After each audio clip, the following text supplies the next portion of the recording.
Hello. We are going to begin part 4 of Echo. So let's take a deep breath in and exhale. And let's begin. Part 4. April 1951, New York City, New York, USA. Some Enchanted Evening. Music by Richard Rogers. Lyrics by Oscar Hammerstein II. Some enchanted evening, you may see a stranger. You may see a stranger across a crowded room. And somehow you know even then, that somewhere you'll see him again and again. Chapter 1. On an evening embroidered with the thread of destiny, in a theater crowded with a halo of light, Frederick Schmidt escorted Father and Uncle Gunter to the best-in-house seats. Frederick's eyes swept the tiered boxes, dress circle, and upper balconies, their facades intricately carved with laurels and painted gold. He'd been told the concert was sold out, but he still couldn't imagine every seat filled with concertgoers. "You two don't mind waiting?" In awe, Father waved his arm in an arc. "We will sit here and admire all this majesty." "We wanted to be early," said Uncle Gunter, "to see the evening unfold, beginning to end. It is quite an honor to be seated by the conductor himself. It is a long road you have traveled, Frederick." "We have traveled together, Uncle, together. After all, who taught me to ride a bicycle and play the harmonica?" Uncle Gunter laughed and winked. "I did. You're a sweet boy to remember." "And who was my first and most accomplished teacher?" He squeezed Father's shoulder. Father smiled at him. "Thank you, son." Uncle Gunter tugged at his collar, where the silk tie he wore was knotted. His suit was a far cry from their factory overalls. "You know, I only wear a tie for a few occasions, but your concerts are always worth the trouble." In recent years, Father and Gunter had attended many concerts where he had conducted, but tonight was a pinnacle debut. Frederick perched on the arm of Father's seat, as impressed as they were with this moment and the miraculous journey that had taken them from Trossingen to Bern and ultimately here to Carnegie Hall in New York City to conduct the Empire Philharmonic. Tchaikovsky had conducted his own compositions on the hall's first opening night. The Tchaikovsky. Frederick could hardly believe he'd stand on the same stage. As if feeling his thoughts, Father said, "They say that all the musicians who have performed here have left a wisp of their spirits behind." Frederick nodded. People talked about the undeniable energy in the building. How could he harness it? "Do you think Tchaikovsky was as nervous as I am?" Father shook a finger at him. "Of course, and I would say the same thing to him. You have as much right to be on that stage as the next conductor.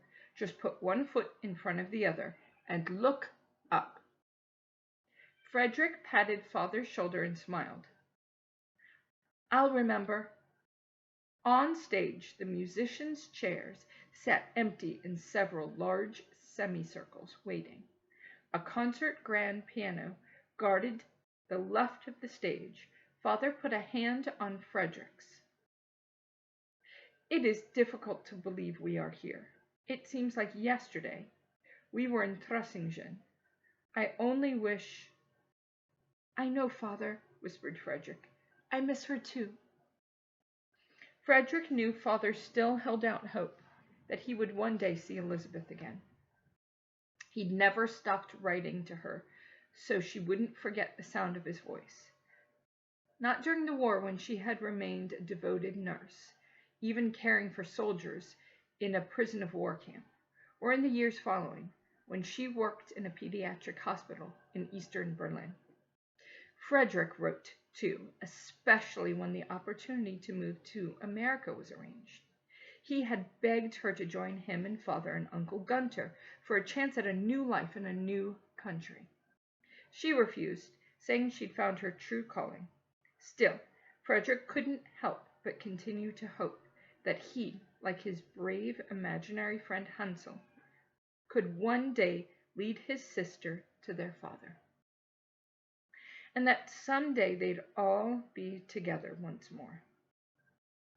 Frederick often wondered what might have happened to them if Elizabeth hadn't sent the Reichsmarks for Father's ransom. Father was right. It didn't feel like 18 years had passed since that fateful day on the train heading to Dachau.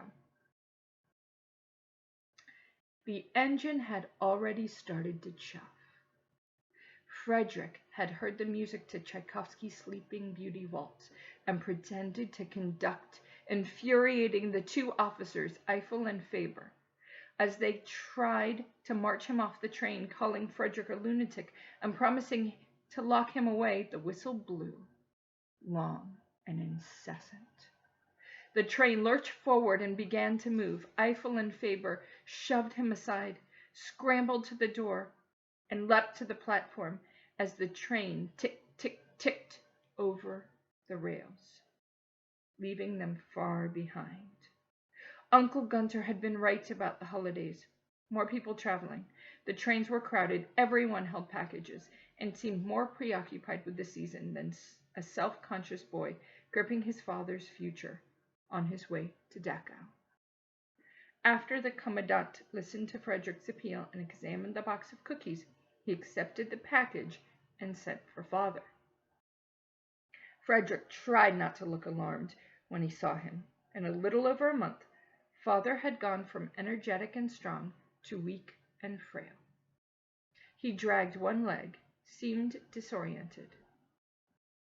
Frederick helped him from the camp, walking and resting every few minutes until they reached the first farm, where Frederick borrowed a goat cart and pulled Father to Munich, to the home of Uncle Gunter's friend, the doctor. It took weeks for Father to recuperate enough to begin their journey to Switzerland. Father refused to talk about what happened to him at the camp, insisting that it was nothing compared to what was done to the others, and becoming tearful and adamant that he was one of the fortunate. After a while, Frederick stopped asking. Uncle Gunter was waiting for them in Bern. He and Frederick took jobs in a Swiss chocolate factory. Father gave cello lessons. Eventually, Frederick applied to the Bern Conservatory. One path led to another. It was strange how, on such an auspicious occasion as tonight, in one of the most famous venues in the world, Frederick's thoughts kept wandering back to his beginnings. He looked down at his father and uncle, who by some miracle were at his side, safe and healthy. And instead of the concert before him, Frederick flashed back to his happiest childhood memories of Friday night get-togethers, in the parlor with Elizabeth at the piano, Uncle Gunter on his accordion, Father on cello, and Frederick on harmonica. Their polkas accompanied by the occasional rally from the cuckoo clock in the hall. Musicians began to appear on the grand stage. Dressed in black, they took their chairs, adjusted their music stands, and opened the scores. The wind instruments ran the scale to warm the pipes. The violins mewled and purred. Frederick stood. "I should go." He smiled at Father and Gunter and headed toward the side stage door. Before he opened it, he glanced back at the house. Father and Gunter looked small amid the field of red velvet seats. Father sat straight and tall, studying his program. Frederick could feel his pride even from a distance. The ushers opened the lobby doors, and people began to filter inside. Frederick fled backstage, stepping up to the wing and leaning against the wall. He closed his eyes and concentrated on the concert, a portrait of stage and film. He smiled. Musicals and movies were such an American fondness. He admitted he liked them too. He replayed the program in his mind. The first half dedicated to George and Ira Gershwin, starting with Porgy and Bess, a symphonic picture orchestration by Robert Russell Bennett, with the main songs from the orchestra. Frederick loved the orchestral classical composition. It would be followed by Rhapsody in Blue with a featured piano soloist. After intermission, he would conduct the South Pacific Suite, music and lyrics by Rodgers and Hammerstein. It was the most popular musical in the city right now and coveted a ticket on Broadway. The baritone Robert Merrill would perform selected songs from the musical, closing with Some Enchanted Evening. There were rumors that the composer and librettist Robert Rodgers and Oscar Hammerstein, friends of Robert Merrill, would be in the audience. Frederick closed his eyes, and his hands went through the motions of conducting the first overture. For a moment, he stopped and looked around before starting again, his memory so deeply set that he couldn't help but remember the school bench where he'd once been bullied for conducting an imaginary orchestra. But here everyone was focused on becoming one voice. They all spoke the same language and had found their way to this night with their own stories of determination and practice for their love of music. Here he was safe. The stage manager nodded to Frederick. The musicians were in position. The concertmaster stood and lifted his violin, playing the A. On stage, the violins hummed in response. The cellos and basses moaned softly. Chords filled the room, and the musicians checked the tuning of their instruments. The oboe sounded, and the wind instruments matched it. Frederick searched out the new flautist. She'd seemed so nervous in rehearsals, so he'd taken time to talk with her. She was one of the youngest players he'd ever encountered in a symphony orchestra, but supremely talented. There was something intense and purposeful about how she played, a feeling he couldn't quite pinpoint, but at the same time understood. Her eagerness to embrace the music and surrender to it reminded him somehow of himself. Bit by bit, the sounds dwindled. The hall hushed. When the house lights dimmed, a smattering of clapping erupted. The stage manager pointed at Frederick.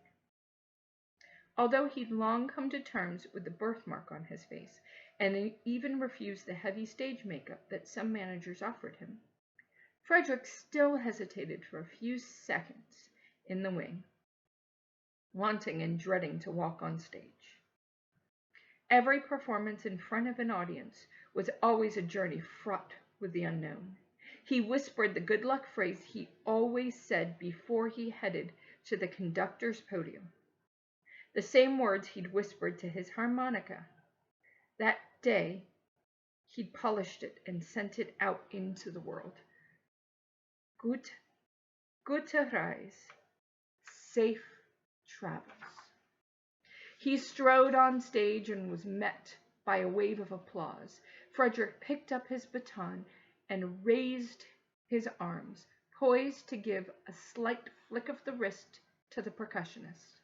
4 long chimes, like stepping stones to another world, rang out. Frederick slipped into the opera's story, the music filling him with the emotion of Porgy's plight, much of it resonating in his own heart. A lonely man with a crippled body, a bully who thought he could rule the world, an ever-present evil, the loss of a loved one to something beyond his control, and what seemed an insurmountable challenge. Frederick moved the orchestra into the tender song Summertime, and anticipated the rising emotion in the music. He imagined the lyrics. Hush, little baby, don't you cry. The music was bigger than Frederick, overpoweringly beautiful, euphoric, and true. He was swept inside of it. The orchestra was with him, and he with them. This was what he had craved as a young boy when he imagined himself on the top rung of the A-frame ladder on the factory floor, 2 stories high, and directing an imaginary symphony, a magnificent sound from a union of many, a story that came alive through the playing. He brought the orchestra to a crescendo and a final emphatic finish. When the music stopped, Frederick held his breath and waited. There was always a moment after the last sounds and before the ovation, an elegant pause that Frederick cherished. It was a pure space filled with one question: had the audience listened with its heart? Chapter 2. As the taxi pulled up to the corner of 57th Street and 7th Avenue in New York City, Mike Flannery rushed from the lobby of the theater, where he'd been waiting and pacing in his tuxedo. The back door opened and Frankie jumped out, running to Mike and hugging him. "Look at you, Carnegie Hall, just like we said. Are the balconies all gold and the seats all red?" Mike laughed and patted Frankie on the back. "It's as if you're standing inside an ornate golden egg. And yes, the seats are just like Granny said they'd be." He held Frankie at an arm's length, admiring his suit. "You don't look so bad yourself. Your first year of law school is agreeing with you." "Top of the class so far," he said, standing taller. "Guess what? We're going to eat roasted beef and ice cream after all. For old time's sake. Or for new time's sake. Someone made reservations at the Russian tea room." Frankie nodded toward the taxi, grinning. Mr. Howard helped Aunt Eunie from the back seat. She looked elegant in her long black dress and gray fox stole. "I made the reservations," she said, pulling Mike into a hug. "Thank you, Auntie," said Mike, kissing her on the cheek. It had become his endearment for her, and she insisted it suited her far better than the much too formal Aunt Eunie. "Mr. and Mrs. Potter send you their best," she said. "How are they?" asked Mike. "Happy as clams in Atlantic City, with their daughter and grandchildren. As much as I miss them, retirement is agreeing with them." After Mr. Howard paid for the taxi, he embraced Mike too. "We're so proud of you, Mike. How have the rehearsals gone?" "They've gone well, I think. I like the conductor, Frederick Schmidt, very much. By the way, he is looking for a lawyer to help him finalize some paperwork with his father and uncle. I overheard him talking in the green room, and I recommended your firm. He's interested in speaking with you. I can introduce you backstage after the concert." "It will be my pleasure, and I'll offer him assistance pro bono." Frankie leaned in. "That means without charge, for the public good." Mike rolled his eyes. "I know." He looked at Mr. Howard. "Is he becoming insufferable?" "Only on occasion." He put his arm around Mike and Frankie, pulling them in close. "Oh, it's so good to have all of us together again." Mike led them inside and handed them off to an usher. "I have to go now." He winked at Auntie. "I'm looking forward to the roasted beef and ice cream." "And cake," she said, smiling. He kissed her cheek again. "Auntie, I'd never be here without you." She straightened the lapel of his jacket. "We helped each other, didn't we? But I think I received the best part of our arrangement. 2 fine boys." Mike blinked back tears. Granny had known it in her soul. The right person had found them. Frankie leaned toward Mike and held out an upright fist. "You and me, we stick together. Mike did the same, tapping Frankie's. "That's right, kid. You and me." In his dressing room, Mike waited for his call. It was funny how Frankie's words could rekindle his childhood memories.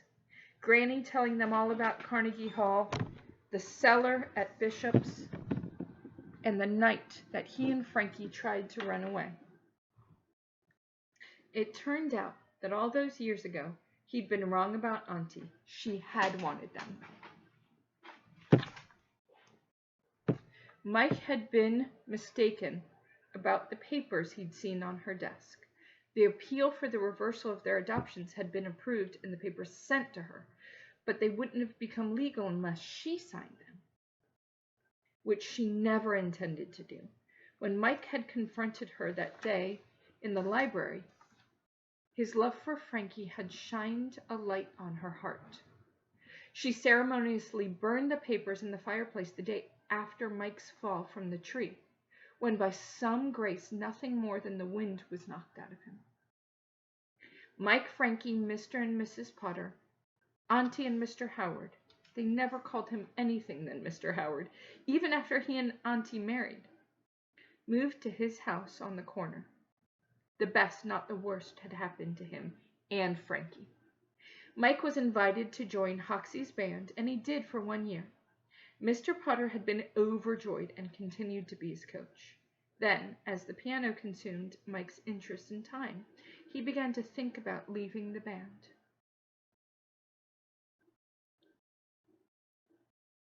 One day, a representative from the Women's Auxiliary gave an impassioned plea for old instruments that could be sent to poor children who might otherwise never have a chance at music. Mike felt strangely compelled, as if he should pass his harmonica along, as if someone were waiting for it. So he gave it up, sending it on a journey to another child who needed the world to seem brighter with more possibilities, and wanted to testify to feelings in his or her heart, just as Mike had. By the time Frankie was old enough to join, the famous Philadelphia Harmonica Band of Wizards had dissolved due to lack of funds. Frankie didn't mind because then he hoped to be a cowboy and was saving Ralston Purina cereal box tops for a series of Tom Mix comic books. After high school, Mike was admitted to Juilliard School of Music in New York City. Before he could enter, the U.S. government lowered the draft age to 18. America was at war, and Mike entered the U.S. Army. After his tour of duty, he finally went to Juilliard, and then auditioned for the Philadelphia Philharmonic. A few years later, he moved to New York City, the place he had always dreamed he would belong. There was a knock on the private dressing room door, a voice from the other side. "Mr. Flannery, 5 minutes, sir." "Thank you," called Mike, taking a deep breath. He headed toward the stage, catching the eye of the stage manager, who waved him over to the wing. "About 3 minutes until your solo." Mike heard the last lines of the Porgy and Bess suite, and the thunderous applause that followed. Frederick Schmidt walked off the stage to the wing where Mike stood, waiting. "Ready?" he asked, smiling. Mike nodded. "Ready." Frederick waited until the orchestra had regrouped and turned the pages of their music before walking back on stage. Mike followed and sat at the piano. Frederick raised his baton. Mike heard the clarinet glissando that opened Rhapsody in Blue. He waited for the horns and strings and the rest of the orchestra to fan out around him. He stretched his fingers and held them over the keys as he had once done in Granny's parlor, and in the music room on Amaryllis Drive, feeling the all-too-familiar attraction to play and perform. He waited for the crescendo and began. While he played, he thought about how Gershwin had composed much of the piece on a train, with the rattling and jiggling and clacking over the rails. Gershwin heard music in the midst of noise and saw the piece as an array of all that was American. a composition of people of every color, rich and poor, quiet and loud, a mishmash of humanity. Mike played it as if he were in Granny's neighborhood, with girls playing hopscotch and boys playing pimpleball and cars and trucks honking and mothers hollering out their windows for their children at the tender interval before the finale. He heard his mother humming and saw Granny throwing open the window so the entire neighborhood could hear the beauty of his playing. The music sauntered through Central Park, strolled through boroughs, tiptoed across bridges, waltzes in ballrooms, ran. The Big Apple, his city, the place he'd always wanted to be, the place Granny had loved and always wanted to take him. Was he really here on this stage? He pounded out the rhythms of sledgehammers and the staccato of riveters as the city grew upward, scraping the sky. He followed the music, but his heart was following his journey to this very spot in time. From Alleytown to Philly to Bishop's, and his and Frankie's promises to stick together, from Bishop's to Amaryllis Drive, and learning to hope for the best, and that no matter how much sadness there is in life, there are equal amounts of maybe things will get better someday soon.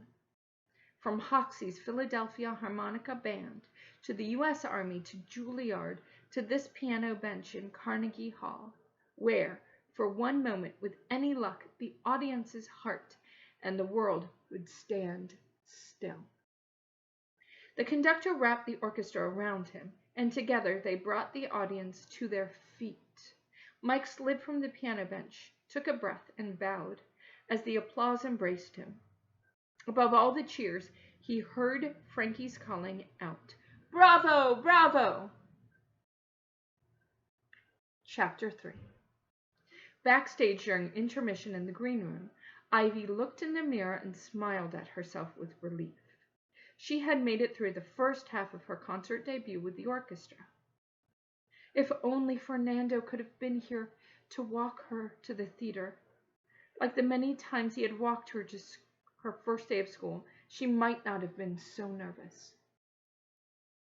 Beforehand, she'd straightened her dress a dozen times and worried so much about her hair that she'd finally pulled it back, straight and sleek, and tied it with a black ribbon at the nape of her neck so it wouldn't interfere with her playing, even though she was only a fourth-chair flautist. She was still the youngest member of the symphony orchestra.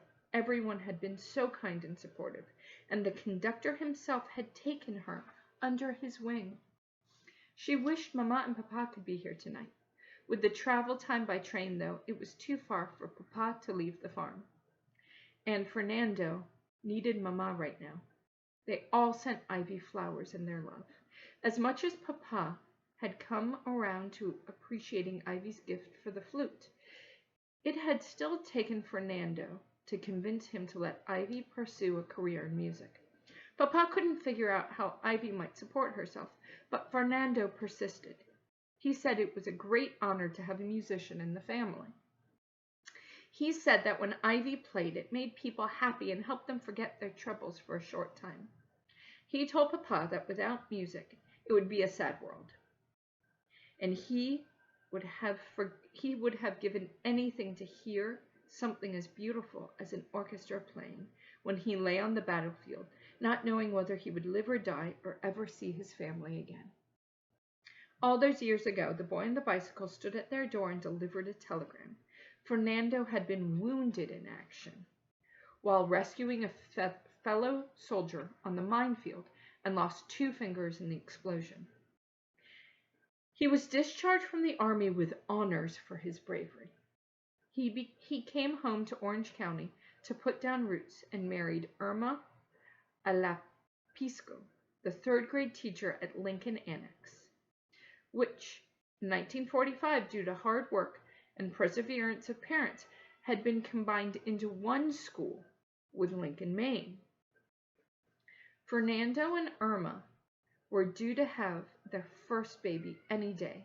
Ivy smiled thinking about her family and friends in Orange County and the different paths all their lives had taken. She had come to Empire Philharmonic in New York on an exchange program with the Los Angeles Philharmonic. Her best friend, Susan Ward, had become a legal secretary. Tom, Susan's brother, had been the only one of the boys from the three families to come through the war without an injury, and now managed his father's farm. The Yamamotos came home and resumed their lives, tending to their farm with the same loving care they had before the war. Over time, Karen and Annie also became Ivy's best friends, and thankfully, Kenny had survived the war too, just barely. He was on furlough now, because his next tour of duty in South Korea was in the audience tonight. All those years ago, she had promised him a concert someday. Neither of them could have imagined it would be here in New York City at Carnegie Hall. Before intermission, Ivy had been too nervous to search for him in the audience, but now as she walked back on stage and settled in her chair, she let her eyes scan the house before the lights went down.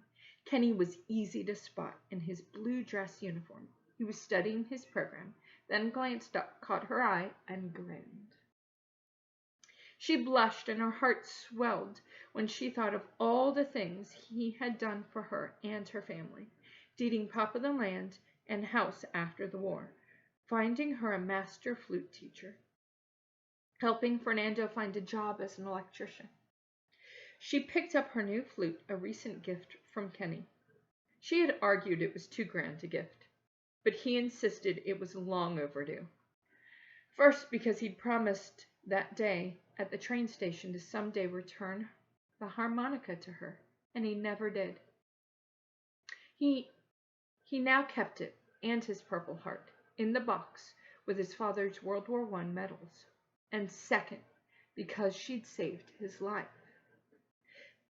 That wasn't exactly true, but she supposed if she'd never given him the harmonica, he might not be alive today. Everyone said it was a miracle. Some called it an act of God. Others said that the stars had aligned in his favor, and it just wasn't his time to die. Even those who thought it was nothing more than a lucky coincidence were impressed and wanted to shake Kenny's hand so that some of his good fortune would rub off on them.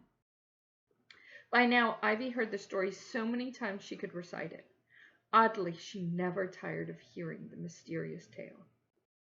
Since the day she had put it into Ivy's hand, Ivy's harmonica had become Kenny's own personal lucky charm. He carried it in his left chest pocket, much in the way the other soldiers carried a rabbit's foot or religious medal. It was as much a part of his uniform as the dog tags he was required to wear around his neck. Kenny had been on a routine patrol in a heavy wooded area when his unit was ambushed. The zipping and zinging of bullets rang in his ears. He felt the sting in his leg and the blood trickling down in his boot. But it was his chest he gripped before he collapsed to the ground. He looked up in the pines above him. The world went white and then black. He woke in an old warehouse converted to a German prisoner of war camp. In the hospital wing, his leg worse than he imagined, 3 young women fussed over him as he drifted in and out of delirium. His fever soared, and they mopped his brow. During moments of lucidity, he watched them straighten his sheets and sit at his side, leaning toward him, expectant as he heard them above whispering, "Live, you must live." As he languished, they read him stories from an ancient book, stories about castles and banished babies, a witch, an unexpected boy, orphans, a girl running through an orange grove, In his darkest hour, when it looked as if he might die, they sang to him. Their voices were beautiful and otherworldly, and they filled him with a joy and determination. Their songs seemed to plead with him, to carry on as if they were begging for their own lives as well as for his. One night, he took a turn for the better. His fever broke, and he woke hungry. Moonlight streamed through the open yet barred window next to his bed, spilling slats of light on the floor. He smiled at the three women who never left his side. They smiled in return, nodded in unison, and held hands. But before he could utter a word, they swirled from the room into the night, disappearing into another time and place. In the morning, he asked his German nurse, Elizabeth, about the three women. He'd like to tell them thank you. Where had they gone? Had they been volunteers? Would they be back? She insisted he'd had no visitors. She told him the medicine he'd been taking could cause hallucinations. Soldiers saw all sorts of strange things in the hospital. Hadn't he mentioned a mother and two sisters back home? Perhaps he had been dreaming of them. She patted his hand and said it had all been in his mind. She encouraged him to talk about his real family in the United States. He found himself telling her how he used to play the violin, about his sisters who played the flute, and the story of the room behind the closet where his father had hidden 3 pianos and dozens of other musical instruments. Elizabeth told him that her father had once played cello in the Berlin Philharmonic and that her little brother was an accomplished musician, the finest she'd ever heard, who would have auditioned for the conservatory in Germany had circumstances been different. Kenny had smiled. He thought it was sweet that she was so proud of her brother. During his stay in the hospital wing, Kenny became a celebrity. Prisoners, mostly French and American, and even the German guards, came to his bedside to ask to see the talisman that saved his life. Kenny always obliged, taking it from his pocket to cradle it in the palm of his hand and held it for all to see. No matter how many times he showed it, he was still amazed by the miracle of the mangled harmonica that trapped the deadly bullet meant for his heart. Ivy adjusted the pages of her music, although she had enjoyed the Porgy and Bess suite, a Rhapsody in Blue. It was Rodgers and Hammerstein, South Pacific music she had waited for all night. She'd already seen the musical twice. Once when she'd moved to New York City a year ago, and last night with Kenny. The conductor, Frederick Schmidt, walked on stage, followed by the pianist, Michael Flannery, who would join the orchestra for the second half with a solo in the finale. Next came the baritone from the Metropolitan Opera, Robert Merrill, also in his black tuxedo and tails, who bowed and took a seat near the conductor. The audience applauded with anticipation. The sweeping South Pacific overture began. Ivy felt the story speak to her all over again, taking her on its journey. It was a brave production about discrimination and injustice. A woman in love with a man who had mixed-race children and her struggle to accept them. A soldier in love with a beautiful Tonkinese woman and his conflict over what his family back home might think if he were to marry her. It was a story framed by intolerance and war, themes all too familiar to her. The overture was followed by Robert Merrill singing My Girl Back Home. Younger than springtime, you've got to be carefully taught. And this nearly was mine. After each song, the audience was jubilant. An undeniable energy was building in the hall. Frederick Schmidt raised his baton again. Robert Merrill stood poised to sing. On the downbeat, Michael Flannery began a piano prelude. his own piano solo arrangement of Some Enchanted Evening. At first he played slowly, like a lullaby, then louder like a storm, until the end verse, where he made it calm again. The conductor cued the orchestra. Robert Merrill began to sing Some Enchanted Evening. Ivy breathed into her flute and surrendered to the song, its tender, heart-rending proclamation of love bringing tears to her eyes. Some enchanted evening, when you find your true love, when you feel her call you across a crowded room, then fly to her side and make her your own, or all through your life you may dream, all alone. Ivy felt as if she had been touched by magic. Her eyes caught the glances of other musicians, and it was clear they felt it too. Who can explain it? Who can tell you why? Fools give you reasons. Wise men never try. Some enchanted evening.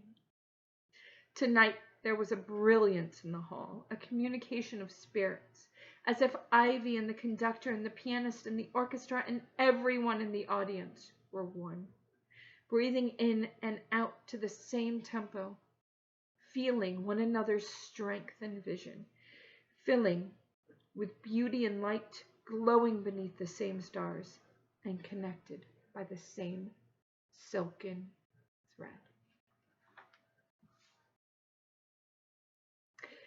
10 years after he was lost in a dark forest and found a pear orchard, Otto married Matilda.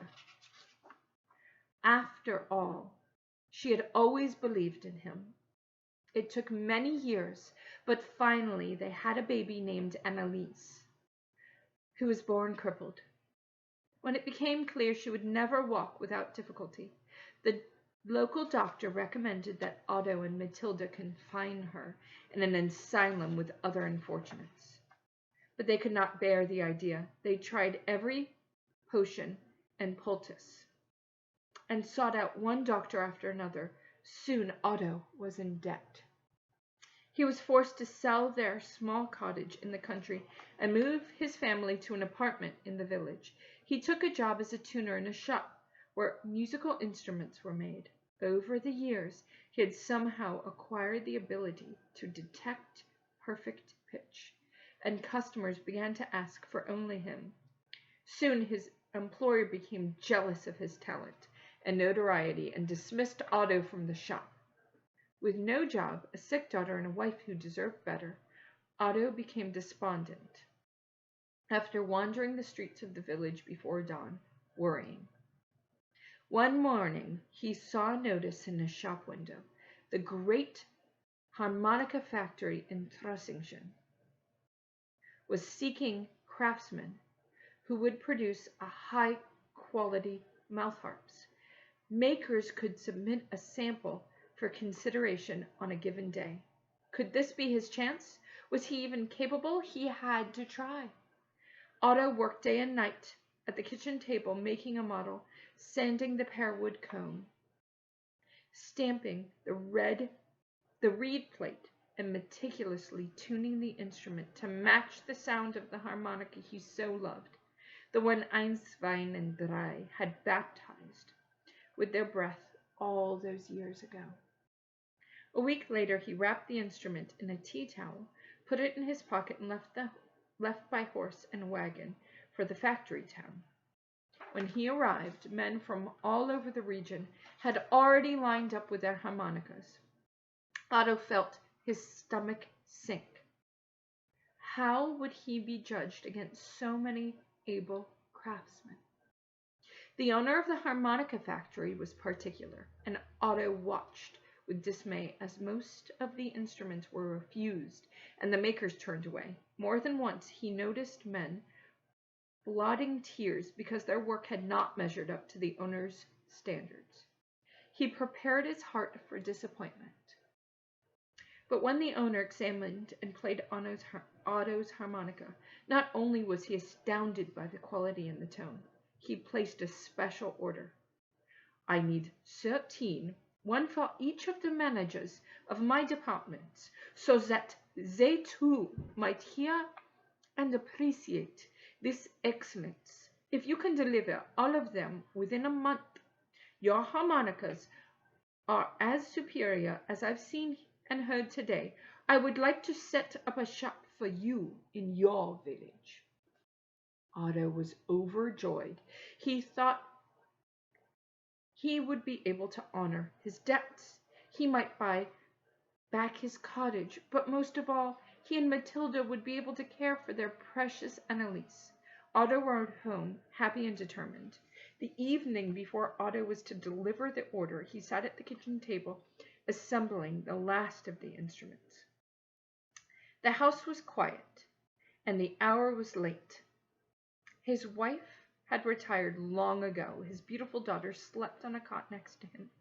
The dog snored at his feet. After he polished the cover plate, he sank into an exhausted sleep, slumping over his workspace and knocking the instrument to the floor. In the morning, he was prepared for his departure when he realized he could not find the 13th harmonica. He called for his wife for help. Together they searched the house. Minutes later, she stood before him, holding a chewed and ruined instrument. The dog! Otto was seized with depression. "I must deliver 13. There is no time to make another."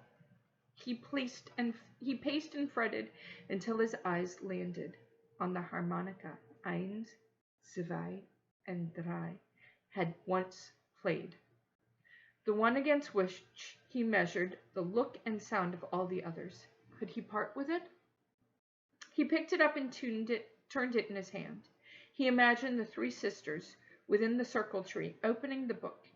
Each time the sun rose to see if more of their story had been written. At that moment, as if echoing Otto's memory, the sun rose outside his window. The harmonica glimmered in his hand. Morning church bells pealed. Was it all a sign? Otto looked at his wife, who now held his daughter. Annalise wriggled from her mother's arms and limped towards him. "Papa, can you play me a song, please?" Otto's heart swelled with love for his family and gratitude for the promising future that spread before him. He played the harmonica one last time, hearing birdsong, a brook trickling over his smooth stones, and the yodel of the wind through hollow logs. He thought about the others in front of him, the people he would never meet who needed the harmonica, and the one whose life must someday be saved. He imagined Eins, Zwei, and Drei's reunion with their mother and brother somewhere in time. And he knew that what they'd once told him was true. The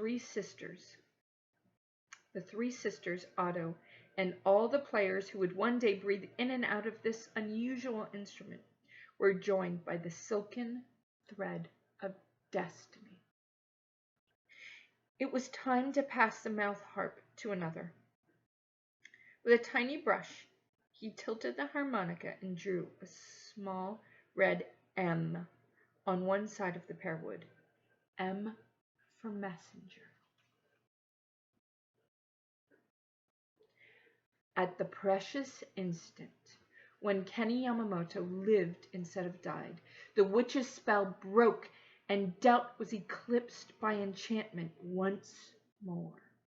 The three sisters found themselves with the midwife at the tumble-down cottage deep in the forest where everything from table to teacup had reappeared, except for the witch who was never seen again. With the midwife leading the way, the three sisters fled the dark forest like the little birds that so easily took wing, each in turn carrying the book that had finally been written, the 13th harmonica of Otto Messenger. Forever after, Arabella Roswitha and Wilhelmina lived in a safe and cozy castle with their family who loved them and called them by their names. When their happiness overflowed, as it often did, they sang, their voices blending so magically that people in the kingdom often stopped to listen and marvel at their gifts. And every night, as they lay in their beds, wondering what joy tomorrow might bring, yet knowing how precarious life can be, they repeated the words, "Your fate is not yet sealed. Even in the darkest night, a star will shine, a bell will chime, and your path will be revealed." And that completes Echo. That completes Echo.